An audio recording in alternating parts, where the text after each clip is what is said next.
Hi friends, ఎలా ఉన్నారు? Myself I'm good. ఈరోజు నేను కంప్యూటర్లో ముఖ్యమైన పార్ట్స్ గురించి చెప్దాం అనుకున్నా. అది మెయిన్ మెమొరీ. మెమొరీ అంటే మీకు లైక్ ర్యామ్ అండ్ రోమ్. దాని గురించి నేను ఎక్స్ప్లెయిన్ చేద్దామని అనుకుంటున్నా. సో ఎవరైతే కొత్తగా నా ఛానల్ని విజిట్ చేస్తారో please do like, subscribe and share.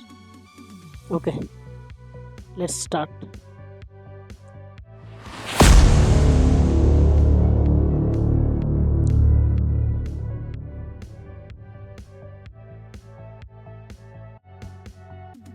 Memory అనగా మనకు ఫస్ట్ గుర్తొచ్చేది ఏంటంటే ఈ సిస్టంలో ర్యామ్ అండ్ రోమ్. ఇవనేది అసలు సిస్టంలో మెమొరీ ర్యామ్ రోమ్ లేకపోతే అసలు మనకి సిస్టంలో ఏ టాస్క్ అనేది పర్ఫామ్ అవ్వదు. ర్యామ్ లేకుంటే మనం ఏ ప్రోగ్రామ్ కూడా రన్ చేయలేము.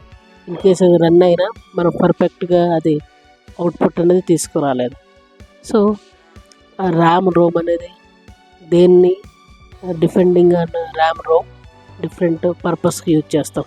అది ఏంటనేది నేను ఎక్స్ప్లెయిన్ చేస్తాను. సో ర్యామ్ అనేది మోస్ట్గా మనం ప్రజెంట్ ఏ అయితే కరెంట్లీ యూజ్ చేస్తారో ప్రోగ్రామ్స్ అయినా లేకపోతే ఇవి మనం ప్రజెంట్ కరెంట్లీ సిస్టంలో మనం ఏదైతే ప్రజెంట్ రన్ చేస్తామో దాన్ని ర్యామ్ తీసుకుంటుంది. టెంపరీగా. రోమ్ మీన్స్ ఏంటంటే మనం ఏమైనా ప్రోగ్రామ్స్ ఏమైనా ఉన్నా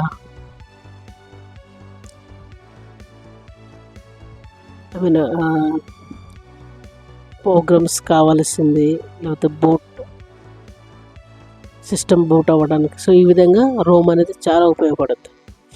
సో మెయిన్లీ మనకు కంప్యూటర్ మెమొరీలో 2 టైప్స్ ఉంటుంది, primary memory and secondary memory. So మనం సెకండరీ వదిలేయండి, అనే తర్వాత మళ్ళీ మీకు ఎక్స్ప్లెయిన్ చేస్తా. బట్ ప్రైమరీ మెమొరీ వచ్చేసి RAM and ROM. So RAM means ఇది full form random access memory. మీకు అందులోనే ర్యాండమ్ యాక్సెస్ మెమొరీ అనేది మీకు మీనింగ్ ఉంది, ర్యాండమ్గా ఏదైనా యాక్సెస్ అవుతుందని.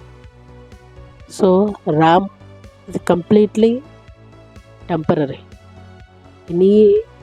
మనం ఏదైనా వర్క్ చేసామంటే ప్రజెంట్ మనం పవర్ ఆన్లో ఉన్నప్పుడు మనం ఏ వర్క్ చేసినా అది మనకి ఈజీగా యాక్సెస్ తీసుకుంటుంది. వన్స్ మీరు పవర్ ఆఫ్ చేసారనుకోండి సిస్టమ్, ఆటోమేటిక్గా మీరు ఏదైతే ప్రజెంట్ సిస్టమ్ మీరు వర్క్ చేస్తుంటారో అది సడన్గా మీకు అది వానిష్ అయిపోద్ది, డిలీట్ అయిపోద్ది. సో ర్యామ్ నుంచి కంప్లీట్గా అది డిలీట్ అయిపోద్ది. సో ర్యామ్ అనేది ఓన్లీ మనం టెంపరీగా యూజ్ చేసుకోవడానికి యూజ్ పడుద్ది. అట్ ది సేమ్ టైం చాలా ఫాస్ట్గా ఉంటుంది. ప్రతి అప్లికేషన్ సో ప్రాసెసర్స్కి పంపించేది ర్యామ్ నుంచి. మన ఏదైతే ప్రోగ్రామ్ కరెంట్ హార్డ్ డిస్క్లో ఉంటుందో హార్డ్ డిస్క్ నుంచి ర్యామ్ అనేది ప్రాసెసర్కి పంపేస్తుంది. సో ర్యామ్ అనేది టెంపరీగా మనకి ఏ ప్రోగ్రామింగ్ అయినా లేకపోతే మనం ఏ వర్క్ చేసినా టెంపరీగా ర్యామ్లో డేటా అనేది స్టోరేజ్ అయి ఉంటుంది. సో ర్యామ్ వచ్చేసి మనకు కొన్ని అడ్వాంటేజెస్ ఉన్నాయి, అగైన్ డిసడ్వాంటేజెస్ కూడా ఉన్నాయి. అడ్వాంటేజెస్ మాట్లాడుకుంటే ర్యామ్లో first advantage speed. This is the main important in RAM ఏంటంటే మిగతా స్టోరేజ్ కన్నా ర్యామ్ అనేది చాలా ఫాస్ట్గా ఉంటుంది. సో లైక్ మిగతా స్టోరేజ్ అంటే డ్రైవ్ అన్నా ఎస్ఎస్డి అన్నా దేనికన్నా ర్యామ్ అనేది చాలా స్పీడ్గా వర్క్ అవుతుంటుంది. మనం ఏ డేటా అయినా ఈజీగా తొందరగా యాక్సెస్ చేసుకోవచ్చు ర్యామ్ ద్వారా. ర్యామ్ అనేది మనకి తొందరగా వర్క్ అవుతుంది. ఏ ఫైల్ అయినా తొందరగా తీసుకొని మనకి తొందరగా ఇన్ఫర్మేషన్ అని ఇవ్వగలదు, తొందరగా మనం అనుకున్న దానికి యాక్సెస్ చేయగలం. నెక్స్ట్ ఫ్లెక్సిబిలిటీ అనేది మనం ఏదైనా డేటాను మాడిఫై చేయాలన్నా లేదా డిలీట్ చేయాలన్నా సో ఈజీగా ఉంటుంది ర్యామ్లో. సో ఎప్పుడైతే మనం ప్రజెంట్ ఏదైతే మనం సిస్టమ్ పవర్ ఆన్లో ఉన్నప్పుడు మనం అది మాడిఫై చేయవచ్చు, డిలీట్ చేయొచ్చు, ఏమైనా చేయొచ్చు. ప్రజెంట్ అది పవర్ అంతసేపు మనం దాన్ని ఏ విధంగా మనం మాడిఫై చేసుకోవచ్చు. దాన్ని ఫ్లెక్సిబిలిటీ అంటారు. కమింగ్ కెపాసిటీ వచ్చేసి మనకి ఇది జస్ట్ మెమొరీ అనేది ఇంకా కెపాసిటీ అంటే ఎంబీస్లోనే మనకి ఇది ఉంటుంది డేటా అనేది. సో ఎంబీస్లోనే మనకి స్టోరేజ్ అవ్వడం కానీ జరుగుతుంటుంది. నెక్స్ట్ పర్ఫార్మెన్స్ విధంగా చూసినా మనకి ర్యామ్ అనేది చాలా ఈజీగా మన వర్క్ అనేది ఈజీగా పర్ఫామ్ చేసుకుంటుంది. Next power management. ర్యామ్ అనేది కొద్దిగా పవర్ అనేది చాలా తక్కువగా తీసుకుంటుంది. హార్డ్ డ్రైవ్తో అనేది ఎస్ఎస్డీతో చూసుకుంటే చాలా తక్కువ పవర్ అనేది ర్యామ్ అనేది తీసుకుంటుంది. సో నెక్స్ట్ డిసడ్వాంటేజెస్ ర్యామ్లో డిసడ్వాంటేజెస్ ఏమున్నాయంటే ఇది మెయిన్ ఏంటంటే మనకి ఇది వాల్టైర్ మెమొరీ అంటే ఇది టెంపరరీ మెమొరీ అంటాం. సో వాల్టైర్ అంటేనే ఇది టెంపరరీ మెమొరీ అని అర్థం. సో మనం ఏదైనా సిస్టమ్ పవర్ ఆఫ్ అయినంత వరకు మనం ఏ వర్క్ అని ఈజీగా చేసుకోవచ్చు. వన్స్ పవర్ ఆఫ్ అయిందంటే మనం చేసిన డేటా మొత్తం సేవ్ చేయకపోతే ఆటోమేటిక్గా అది డిలీట్ అయిపోతాయి. సో ఎందుకంటే ర్యామ్లో స్టోరేజ్ అయి ఉంటుంది కాబట్టి. నెక్స్ట్ ఇంకోటి కెపాసిటీ వచ్చేసి ఇందులో మనకు లిమిటెడ్గా ఉంటుంది ర్యామ్లో. సో ఇక్కడ ఇన్ కేస్ మనం అప్గ్రేడ్ చేసుకుంటే ఓకే, బట్ అది లిమిటెడ్గా మనకు ఉంటుంది. సో మన వర్క్ అనేది కొన్ని మనం ఎక్కువ జీబీ ఉన్న అప్లికేషన్ తీసుకుంటే చాలా అంటే సఫిషియెంట్గా ఉండకపోవడం వల్ల మనకు టాస్క్ అనేది అంత ఫ్లెక్సిబుల్గా రన్ అవ్వదు అండ్ మనకు అంత మధ్య మధ్యలో లాగ్ తీసుకుంటుంటుంది. సో కెపాసిటీ పరంగా ఏంటంటే మనం ఏదైతే మన రిక్వైర్మెంట్ ఉండదో అలాంటి సాఫ్ట్వేర్ను అంటే ఎక్కువ జీబీ ఉండే అప్లికేషన్స్ యూజ్ చేయకుండా తక్కువ మన ర్యామ్ కెపాసిటీ బట్టి తక్కువ తీసుకుంటే బెటర్. అండ్ కాస్ట్ వచ్చేసి సో ఎక్స్పెన్సివ్గానే ఉంటుంది. సో ఎక్కువ ఉంటుంది. లైక్ మనం హార్డ్ డ్రైవ్స్ ఎస్ఎస్డి దీంతో చూసుకుంటే సో ఇది కూడా కొద్దిగా ఎక్స్పెన్సివ్. కాస్ట్ కూడా మనం బయట మనకు చాలా ఎక్కువనే ఉంటుంది. Coming to Rome means read only memory. So read only memory అంటే మీకు ఇక్కడ ఈజీగా ఏంటంటే డేటా అనేది ఇక్కడ మనకు పర్మనెంట్గా డేటా స్టోరేజ్ అవుతుంది. సో డేటా స్టోరేజ్ అవుతుంది. సో దీన్ని ఏమంటే నాన్ వాలటైల్ మెమొరీ అంటాం. ర్యామ్ని వాలటైల్ మెమొరీ అంటాం, దీన్ని నాన్ వాలటైల్ మెమొరీ. దీని మీన్స్ ఏంటి, మనం పర్మనెంట్గా డేటా స్టోర్ చేసుకోవచ్చు. ఇన్ కేస్ నీకు పవర్ ఆఫ్ అయ్యి మళ్ళీ ఆన్ చేస్తే నీ డేటా అనేది నీకు అక్కడ సేవ్ అయి ఉంటుంది. నీకు ఆటోమేటిక్గా డిలీట్ అయిపోవడం ఇలాంటి ఏమి కూడా ఉండదు మనకు. సో ర్యామ్ అనేది బేసిక్గా మనకి ఏంటంటే ఇన్పుట్ అవుట్పుట్ సిస్టమ్ బయోస్లో ఉంటుంది. సో బయోస్లో స్టోర్ అయి ఉంటుంది.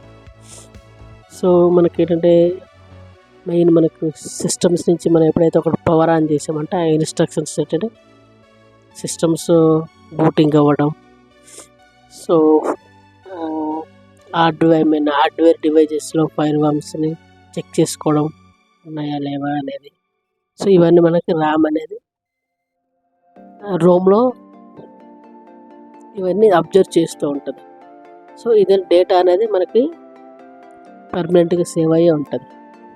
సో ఇందులో మనకు రోమ్ ఎలాంటి ఇన్ఫర్మేషన్ అయినా మనకు ప్రోగ్రామింగ్ పరంగా అయినా అయితే ఏ విధంగా డేటా అనేది పర్ఫెక్ట్గా ఉంటుంది. దీనిలో మనం బాధపడాల్సిన అవసరమే లేదు.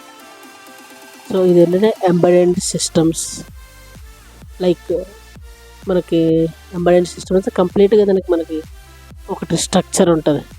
సో ప్రతిదీ డేటా కూడా సర్క్యూట్తో మనకి ప్రోగ్రామింగ్తో రెడీ అయి ఉంటుంది. ప్రోగ్రామింగ్గా మనం ఏ టాస్క్ చేసినా అక్కడ సేవ్ అయ్యే విధంగా మనకు అది డిజైన్ చేసేస్తారు. దాన్ని ఎంబెడెడ్ సిస్టమ్స్ అంటారు. సో అడ్వాంటేజెస్ ఆఫ్ రోమ్ అంటే ఇంకా అడ్వాంటేజెస్ నాన్ వాలటైల్. అందులో మనకు నాన్ వాలటైల్ అంటేనే so this is permanent memory అని మనకు తెలిసిపోతుంది ఈజీగా. సో ఇక్కడ మనం ఏ డేటా సేవ్ చేసినా కూడా సేవ్ అవుతుంది. ఇన్ కేసు అది మనం పవర్ ఆఫ్ అయినా డేటా సేవ్లో ఉంటుంది కాబట్టి ప్రాబ్లమే ఉండదు. సో డేటా అనేది మనకి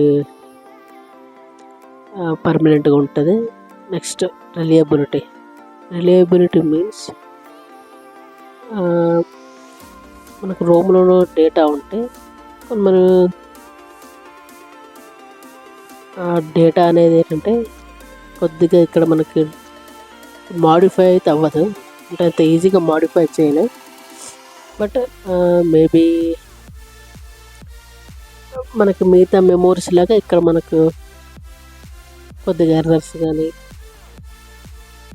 కరప్ట్గా అవ్వడం చాలా తక్కువ జరుగుతుంది. Next power management. రోమ్ కూడా చాలా తక్కువ పవర్ తీసుకుంటుంది మిగతా మెమోరీస్తో పోల్చుకుంటే, లైక్ మిగతా హార్డ్ డిస్క్, ఎస్ఎస్డి, హెచ్డిడి. అలాగే డిసడ్వాంటేజెస్ ఏంటంటే ఫస్ట్ లిమిటెడ్ ఫ్లెక్సిబిలిటీ.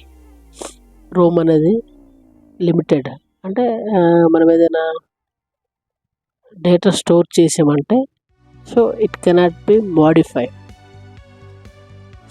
ఎందుకంటే ఇప్పుడు అప్లికేషన్స్ కొన్ని ఉంటాయి, అంటే అప్డేట్ చేయడం కానీ లేకపోతే మోడిఫై చేయడం కానీ. అది ఎప్పుడైతే మనం చేస్తామో అప్డేట్ మోడిఫై చేసిన తర్వాత then you can modify. Otherwise మన మోడిఫికేషన్లోకి అయితే రాదు. లిమిటెడ్ కెపాసిటీ, దీనికి కూడా లిమిటెడ్గా ఉంటుంది. సో మనకు కావాలంటే మనం అప్గ్రేడ్ చేసుకుంటే బెటర్. అండ్ కొంచెం ఇది కూడా కొంచెం ఎక్స్పెన్సివ్గా ఉంటుంది. సో కాస్ట్ పరంగా వచ్చేసరికి Rome is like hard drives కానీ హెచ్డిడి కూడా సేమ్ ఎస్ఎస్డి, దీనికి లాగా ఇది కూడా కొద్దిగా ఎక్స్పెన్సివ్గా ఉంటుంది దాంతో పోల్చుకుంటే. సో ఫైనల్గా మీకు ఒక పిక్చర్ చూపిస్తాను చూడండి. ఇక్కడ ఆ పిక్చర్లో మీకు difference between RAM and Rome ఇది ఒకటి చూడండి. ఒకసారి రీడ్ చేస్తే మీకు ఈజీగా డిఫరెన్స్ తెలిసిపోద్ది.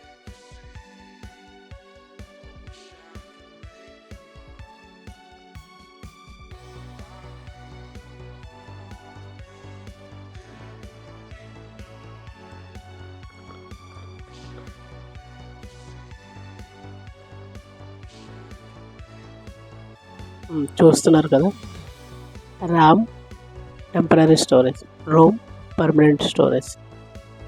ర్యామ్ స్టోరేజ్ ఇన్ ఎంబీస్, ఇది ఓన్లీ ఎంబీస్లోనే డేటా అనేది స్టోరేజ్ అవుతుంది. ROM means storage in GBs. Volatile, ఈ volatile means like that this is one type of synonym అంటారు. This is temporary, non volatile, ఇది పర్మనెంట్. ఈ యూజ్డ్ ఇన్ నార్మల్ ఆపరేషన్స్, అంటే like మనం బ్రౌజర్స్ ఓపెన్ చేయడం, applications run చేయడం, చిన్న చిన్నవి small task. Used for startup process of computer. అంటే రోమ్ దేనికి యూజ్ అవుతుంది, సిస్టమ్ ఆన్ చేయగానే మనకు బూటింగ్ అవుతుంది కదా. So booting process, system on అయ్యేటప్పుడు అన్ని హార్డ్వేర్ అనేది డివైజెస్ అన్నీ రెడీగా ఉన్నాయి లేదా చెక్ చేసుకుంటుంది. లేకపోతే మనకి అది ఎర్రర్ చూపించడం కానీ ఇవన్నీ వస్తుంది. సో రోమ్ వల్ల మనకి సో ఇలాంటి కొన్ని నోటిఫికేషన్ ఏదైనా ఎర్రర్ వస్తుందని మనకి ఒక ఎర్రర్ చూపిస్తుంది. సో ఇది దీనివల్ల ఇష్యూ ఉంది, దానివల్ల ప్రాబ్లం ఉంది అన్నట్టు మనకి స్టార్టింగ్లో మనకు ఒక పాపప్ వస్తుంది. సో ఇది ఏంటంటే స్టార్ట్అప్ ప్రాసెస్ ఆఫ్ కంప్యూటర్. అంటే ఎవ్రీ ప్రోగ్రామింగ్ సిస్టమ్ రిలేటెడ్గా మనకి బయోస్లో ఉంటుందో సో అదన్నీ స్టార్ట్ అవుతున్నా లేదనేది ఇది మెయిన్ మనకు fourth user for start process of computer. Next writing data is faster. So మనం ఏది అప్లికేషన్ తీసుకున్నా తొందరగా మనకి యాక్సెస్ అవుతుంటుంది. సో ఎందుకంటే ర్యామ్లో మనకి స్టోరేజ్ ఉంటుంది కాబట్టి. Writing data is slower. So ఇక్కడ మనకి ఇది ఏంటంటే ఇది మనం ఇందులో దీంతో కంపేర్ చేసుకుంటే స్లోగా ఉంటుంది. సో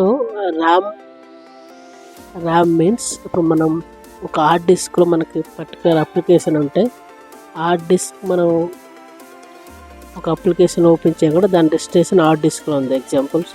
ఎగ్జాంపుల్ ఒకటి మనం ఒక అప్లికేషన్ ఓపెన్ చేయాలనుకుంటున్నాం, అది వచ్చే డెస్టినేషన్ హార్డ్ డిస్క్లో ఉంది. సో మనం కంప్యూటర్ పైన అప్లికేషన్ క్లిక్ చేయగానే అది హార్డ్ డిస్క్లో ఉన్న ఆ డేటా లొకేషన్ అక్కడి నుంచి ర్యామ్ తీసుకొని ర్యామ్లో కొంచెం తన దగ్గర స్టోరేజ్ చేసుకుంటుంది.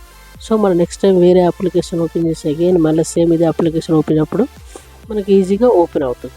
సో ఎందుకంటే అది ర్యామ్లో కొంత స్టోర్ అయింది కాబట్టి. సో ఈ విధంగా ఇది చాలా ఫాస్ట్గా ఉంటుంది. ఓకే, నేనైతే ఐ హోప్ యూ అండర్స్టాండింగ్ అయ్యింది అనుకుంటున్నా. సో మీ అందరికి అర్థమైతే please do subscribe, share and like.